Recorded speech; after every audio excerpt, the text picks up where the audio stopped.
नमस्कार, अंतरात्मा की आवाज़ में आप सभी लोगों का हार्दिक स्वागत है। आज शनि प्रदोष है और आज के दिन आपको भगवान भोलेनाथ का प्रदोष व्रत ज़रूर रखना चाहिए। किसी कारण आप व्रत ना रख पाएँ तो कथा अवश्य सुनें, क्योंकि कथा श्रवण मात्र से आपकी सारी गलतियाँ भगवान भोलेनाथ माफ़ कर देते हैं और हमेशा आप पर अपनी कृपा दृष्टि बनाए रखते हैं। तो चलिए कथा प्रारंभ करते हैं। गौरगाचार्य जी ने कहा, हे महामते, आपने शिव शंकर की प्रसन्नता हेतु समस्त प्रदोष व्रतों का वर्णन किया। अब हम शनि प्रदोष विधि सुनने की इच्छा रखते हैं, सो कृपा करके सुनाइए। तब सूत जी बोले, हे ऋषि, निश्चित रूप से आपका शिव पार्वती के चरणों में अत्यंत प्रेम है। मैं आपको शनि त्रयोदशी के व्रत की विधि बतलाता हूँ, सो ध्यान से सुनिए। पुरातन कथा है कि एक निर्धन ब्राह्मण की स्त्री दरिद्रता से दुखी हो शांडिल्य ऋषि के पास से जाकर बोली, हे महामुनि, मैं अत्यंत दुखी हूँ, दुख निवारण का कोई उपाय बताइए। मेरे दोनों पुत्र आपकी शरण में हैं। मेरे ज्येष्ठ पुत्र का नाम धर्म है, जो कि राजपुत्र है, और लघु पुत्र के नाम शुचिव्रत है। अतः हम दरिद्री हैं, आप ही हमारा उद्धार कर सकते हैं। इतनी बात सुन ऋषि ने शिव प्रदोष व्रत करने की उन्हें सलाह दी। तीनों प्राणी प्रदोष व्रत करने लगे। कुछ समय पश्चात प्रदोष व्रत आया। तब तीनों ने व्रत का संकल्प लिया। छोटा बेटा, जिसका नाम शुचिव्रत था, वो एक तालाब पर स्नान करने गया तो उसे मार्ग में स्वर्ण कलश धन से भरपूर मिला। उसको लेकर वह घर आया। प्रसन्न हो माता से कहा कि माँ, ये धन मुझे मार्ग में मिला है। माता ने धन देखकर शिव महिमा का वर्णन किया और राजपुत्र को अपने पास बुलाकर बोली, देखो बेटा, ये धन हमें शिवजी ने दिया है, इसलिए तुम इसे प्रसाद रूप में दोनों आधा आधा बांट लो। माता का वचन सुनकर राजपुत्र ने शिव पार्वती का ध्यान किया और बोला, माँ, ये धन आपके पुत्र का ही है, मैं इसका अधिकारी नहीं हूँ। मुझे शंकर भगवान और माता पार्वती जब देंगे तब मैं लूँगा। इतना कहकर राजकुमार शंकर जी की पूजा करने में लग गया। एक दिन दोनों भाइयों का प्रदेश भ्रमण का विचार हुआ। वहां उन्होंने अनेक गंधर्व कन्याओं को क्रीड़ा करते देखा। उन्हें देखकर शुचिव्रत ने कहा, भैया, अब हमें इससे आगे नहीं जाना चाहिए।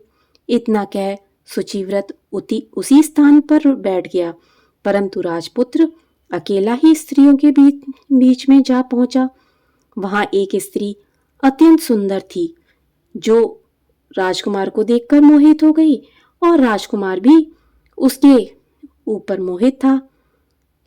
उसी वन में उसने अपनी सखियों से कहा कि जाओ, तुम लोग वहां जाकर बैठो, और मेरे पैर में तो बहुत पीड़ा हो रही है, तो मैं यहीं बैठूंगी, तुम लोग दूसरे वन में घूम आओ।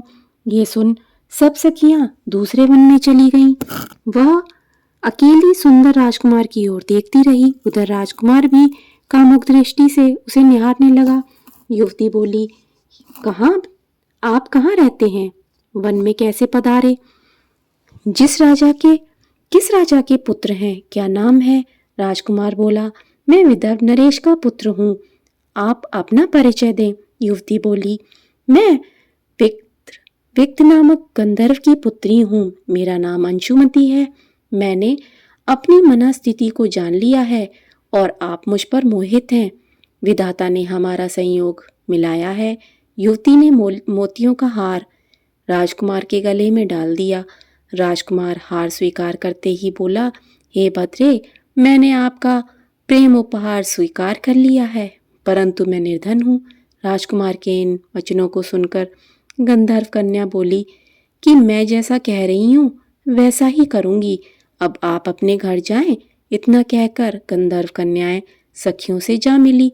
घर जाकर राजकुमार ने शुचिव्रत को सारा वृत्तांत सुनाया।